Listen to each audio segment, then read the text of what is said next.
اب تو حالات ایسے آ گئے ہیں کہ ہماری اذانوں پر، ہماری مسجدوں پر، ہمارے محرابوں پر ظالموں کی آنکھیں گڑ گئی۔ اے کریم خدا، ہم کروڑوں میں ہو کر تیری اذانیں نہ بچا سکے۔ اے العالمین، کل یہ کلمہ مقدسہ پر بھی حملہ کریں گے۔ اے ارحم الراحمین، اتنے کمزور آج ہم ہیں، تیری بارگاہ میں شکایت نہ کریں تو کہاں جائیں؟ مولا یہ سوئی ہوئی قوم کو پھر سے جگا دے۔ مولا یہ سب تیرے سجدے کرتے ہیں، ان کی غیرت ایمانی کو بیدار فرما دے۔ اے مولا، اے کریم خدا، صحابہ کا صدقہ عطا فرما دے۔ مولا ہم سب کو محتاجی سے بچا لے۔ مولا ہم سب کو بری بیماریوں سے بچا لے۔ نیک و صالح فرما بردار اولاد عطا کر۔ قیامت تک ہماری نسل میں عاشقان مصطفیٰ پیدا فرما۔ ہماری اولاد کو، ہمارے اہل خانہ کو بد عقیدہ اور گمراہ ہونے سے بچا لے۔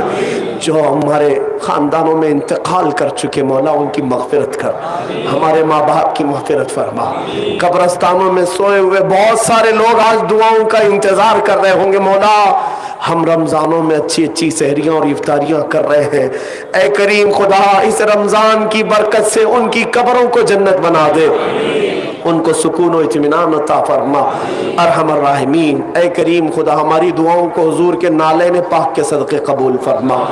مانا کہ سخت مجرم و بدکار ہوں، مولا گنہگار ضرور ہوں، خار ہیں، بدکار ہیں، ڈوبے ہوئے ذلت میں ہیں، کچھ بھی ہے لیکن تیرے محبوب کی امت میں ہے۔ مولا تو بے سبب معاف فرما دے۔ کریم خدا، اے رب العالمین، ہم یہاں چونٹی کے کاٹنے کو بھی برداشت نہیں کر پاتے، مچھر کے کاٹنے سے بے قرار ہوتے ہیں۔ کہیں تو اگر ہمارے گناہوں پر خفا ہو کر قبروں میں جانے کے بعد سانپ اور بچھوؤں کے عذاب ہم پر نافذ کر دے تو بھلا ان کے ڈنک کو ہم کیسے برداشت کر سکیں گے؟ ہم یہاں موم بتی کی آگ کو اپنی انگلی میں نہیں برداشت کر پاتے، جہنم کے لپکتے ہوئے شعلوں کا مقابلہ نہ کر سکیں گے۔ مولا آج کی ليلۃ القدر میں ہم سب کو معاف فرما دے۔ اے کریم خدا، آخر میں صرف اتنی التجا ہے کہ یہ آنکھیں اب بہت تھک چکی ہے۔ مولا ظلم اور گناہ دیکھ دیکھ کر کچھ ایسا کر دے میرے کردگار، آنکھوں میں ہمیشہ نقش رہے روئے یار آنکھوں میں۔ انہیں نہ دیکھا تو کس کام کی ہیں یہ آنکھیں کہ دیکھنے کی ہے ساری بہار آنکھوں میں۔ مولا جب ہمیشہ کے لیے آنکھ بند ہونے والی ہو، موت سے پہلے ایک بار مدینے والے آقا کے چہرے کی زیارت نصیب فرما۔ مولا میں گنہگار ہوں اور بڑے مرتبوں کی خواہش، تو کریم ہے خدایا، تیری بندہ پروری ہے، دنیا میں ہر آفت سے بچانا مولا، عقبہ میں نہ کچھ رنج دکھانا مولا، بیٹھے جو درے پاک پیمبر کے حضور ایمان پہ اس وقت اٹھانا مولا، حیدرآباد کے سارے خوش عقیدہ مسلمانوں کی عزت و آبرو کی حفاظت فرما، یہ سارے جم غفیر کو مولا مجاہدین اسلام بنا دے، ان کو غازیان اسلام بنا دے، تیرے حبیب پاک کے قدموں میں مر مٹنے والی جان انہیں عطا فرما۔ ان اللہ و ملائکتہ یصلون علی النبی یا ایھا الذین آمنوا صلوا علیہ وسلموا تسلیما۔ اللهم صل على سيدنا محمد معدن الجود والكرم وآله وأصحابه الكرام وابنه الكريم وبارك وسلم صلاة دائمة سرمدا أبدا۔ بہت سارے مرحومین کی دعاؤں کی درخواستیں آئی ہیں، ایک لمبی فہرست یہاں پر ہے، میں سب کے نام اپنے دل میں پڑھ لیا ہوں۔ مولا کریم ان تمام مرحومین کی کنیز فاطمہ بول کے صاحب وہ کینسر کی مریض ہے، ان کے لیے بھی دعا سیریس ہے بہت۔ کنیز فاطمہ جو کینسر کے مرض میں مبتلا ہے، اے رب ذوالجلال آج کی رات کی برکت سے انہیں شفا دے دے، اور ہم سب کے خاندانوں میں مولا اس مہلک مرض سے سب کو محفوظ فرما دے۔ کینسر اور ایڈز جیسی بیماریوں سے مولا ہر ایک مومن مومنہ کی حفاظت فرما، اور ان امراض اور بلاؤں اور وباؤں میں جو انتقال کر چکے ان کو شہادت کا مقام عطا فرما۔ اے رب ذوالجلال ہماری دعاؤں کو تیرے حبیب پاک کے نالین کے صدقے قبول فرما۔